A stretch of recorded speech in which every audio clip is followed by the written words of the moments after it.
Ang COMELEC naman, idiniing wala ho silang budget para sa manual recount. Brigada Sheila Matibag, i-brigada mo! Brigada! Live report! Mangangailangan pang amyendahan ang batas kaugnayang automated elections o magpasa ng bagong batas para magawa ang manual recount ng boto noong midterm elections.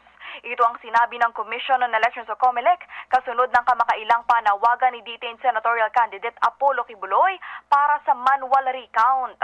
Ayon kay COMELEC Chairman George Garcia, mandato ng automated election law na magkaroon ng full automated polls. Bukod pa riyan, sinabi rin ni Garcia na wala namang budget para sa mano-manong pagbibilang. Kung pagbibigyan umano ang hiling ng manual counting, sino raw ang magbibilang, saan bibilangin, magkano ang budget at ano ang magiging proseso. Binigyang din niya na mawawala ng jurisdiction ang COMELEC sakaling magkaroon ng manual recount dahil ang hahawak nito ay ang Senate Electoral Tribunal.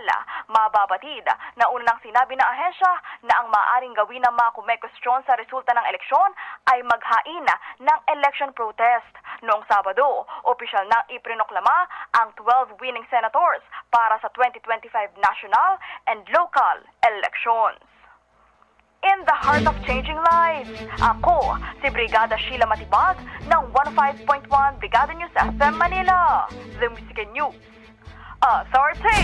Brigada Balita Nationwide. Ang bahaging ito ay hatid sa atin ng Drive Max Coffee. Ligayang tuloy-tuloy.